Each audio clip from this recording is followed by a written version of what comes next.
Olá, estamos começando a partir de agora mais um programa Impressões. E aqui, a cada semana, você tem a oportunidade de conhecer um pouco mais sobre o trabalho e também sobre a vida pessoal de um dos gestores públicos do estado da Paraíba.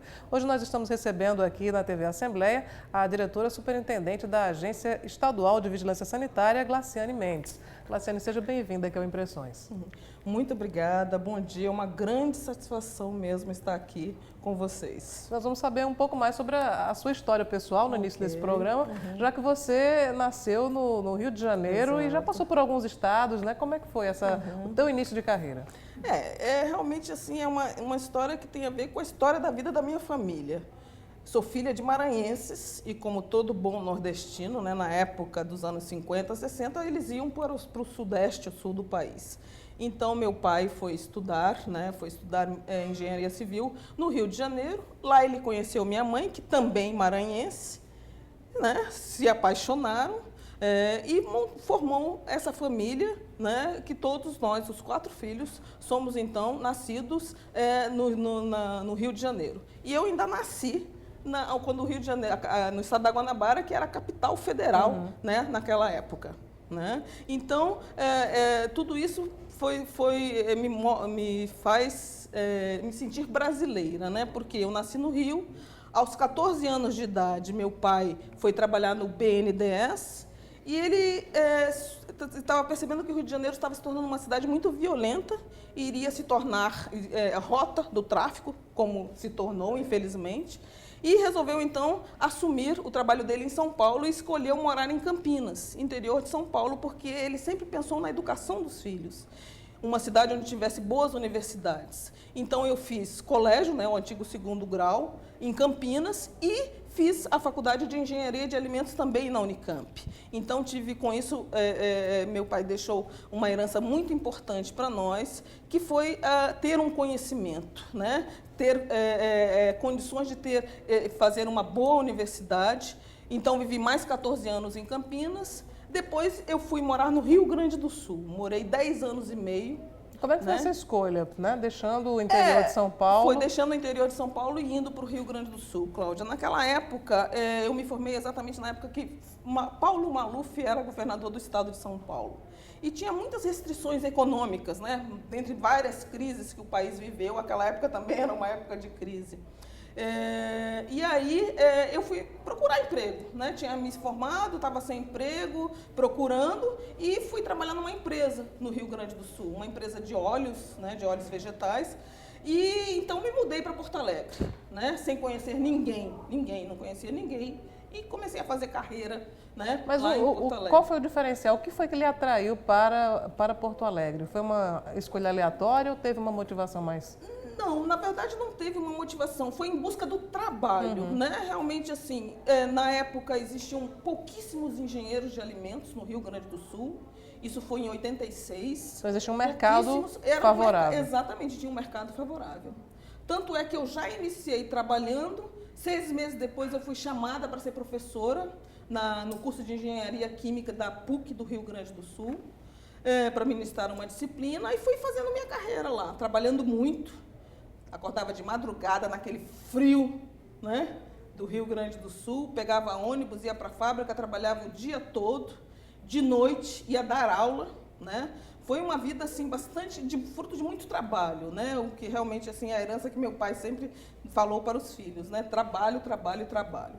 Então, trabalhei muito. Depois disso, eu fui fazer um concurso na Universidade Federal do Rio Grande do Sul. Naquela época, quando se abria concurso para professores, não havia exigência de títulos como mestrado e doutorado.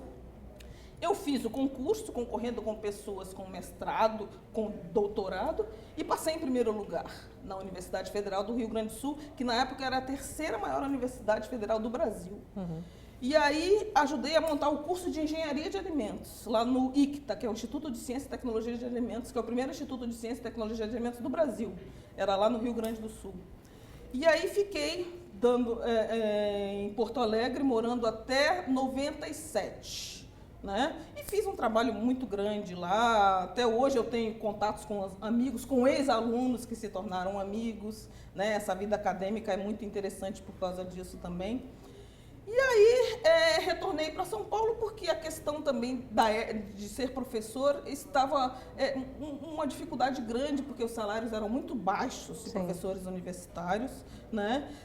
E aí, por problemas particulares também, por uma separação muito ruim na minha vida pessoal, eu resolvi pedir exoneração da Universidade Federal. E voltei para São Paulo, né? Voltei para São Paulo, também comecei a refazer minha vida, no sentido de que até muitos colegas meus, quando estavam formados, já estavam a nível de gerência. Eu comecei minha vida de novo em São Paulo, né? Acho que pelo fato até de ser meu signo ser escorpião. Escorpião tem a característica de renascer das cinzas.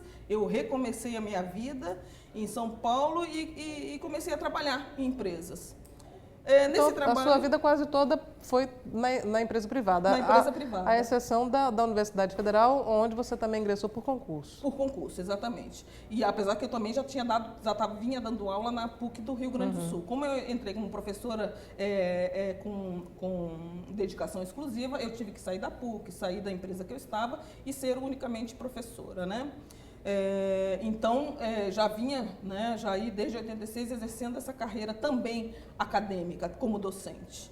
Isso me propiciou uma questão muito importante, né, em todos os trabalhos que eu passei posteriormente. A condição de você ter paciência, de ensinar para as pessoas, né? Então, a conduta que eu faço hoje no meu trabalho passa por tudo isso. Essa questão de você ensinar. E acho que há também um outro componente muito importante, que é a satisfação quando as pessoas aprendem. Exatamente. Né? Isso é muito bom. Isso é muito bom. Então, ao chegar em São Paulo, eu comecei realmente de novo, aí fui trabalhar na empresa privada. Antes, porém, no Rio Grande do Sul, eu estava fazendo um mestrado, que por não ter concluído, eu tenho um título de pós-graduação com especialização em microbiologia de alimentos, o que me propicia muito grande essa aproximação com a área da saúde, né? Então, voltando para São Paulo, eu voltei a trabalhar, então, nas empresas privadas.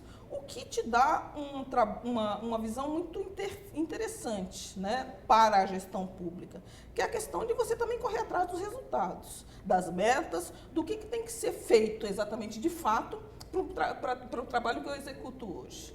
Aí eu fiquei trabalhando muito tempo em São Paulo, né, na área técnica, depois na área comercial, inclusive viajando para o Brasil todo, né, na área comercial, voltando também a visitar muitas empresas no Rio Grande do Sul, onde eu tinha as portas abertas, porque muitos ex-alunos estavam dentro dessas empresas.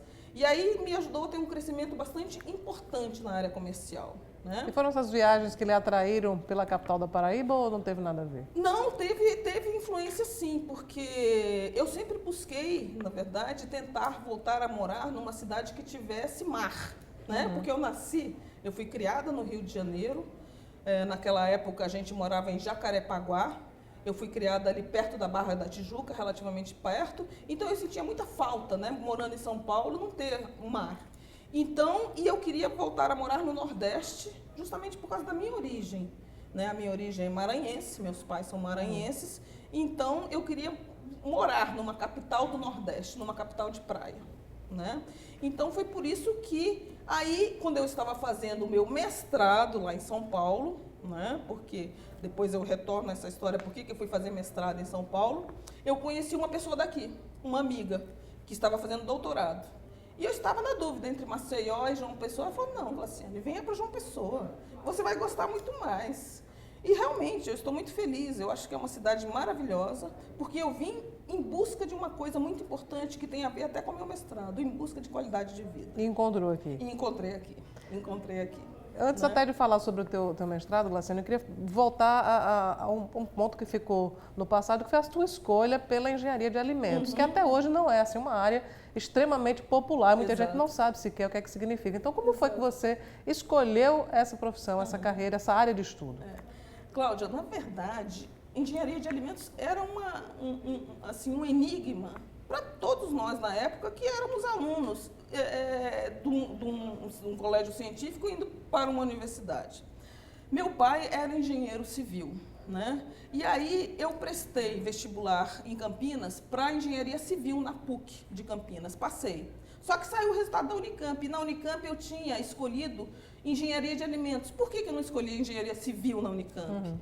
Porque a engenharia civil era numa outra cidade, num outro campus. da Unicamp, não era em Campinas, era numa outra cidade. E eu sou a única filha mulher, né? Então são 3 homens e eu. E meu pai falou, não, minha filha, presta um curso que tem aqui. Ele não queria que eu saísse de casa. Então, realmente, aí eu optei por engenharia de alimentos sem saber exatamente o que era isso, né? A gente lia o que se estudava em engenharia de alimentos, todos os processos dentro da indústria de alimentos, né, que preserva, aumenta a vida de prateleira de um alimento para a população, mas eu não sabia exatamente o que era. E aí fiz engenharia de alimentos e durante o curso eu fui gostando, fui me apaixonando, né, por o que é você produzir um alimento com boas qualidades para as pessoas consumirem, né? Inclusive, nessa época, tem personalidades que ficaram muito conhecidas no Brasil todo, que foram contemporâneos a mim. A exemplo da Miriam Belchior, que era a antiga ministra do Planejamento, foi minha colega e amiga de turma. Né? Até hoje nós somos amigas pessoais. Fez engenharia de alimentos também. Né? Em seguida, inclusive, quando ela se casou com o Celso Daniel, eu fui ao casamento dela. Marcelo Rubens Paiva é contemporâneo a mim, lá na Unicamp também. Então, a gente teve assim, muitas influências, né? Numa universidade que tinha uma efervescência muito grande. Eu ainda peguei o final da ditadura militar. Quando eu entrei na Unicamp, veja bem, foi em 78. Eu peguei o final da ditadura militar e eu tive o prazer e a honra, né, na época teve a anistia, de assistir aulas de Paulo Freire. Então, foram 2 coisas que começaram a me encantar. A questão de produzir um alimento com qualidade e a questão também da educação.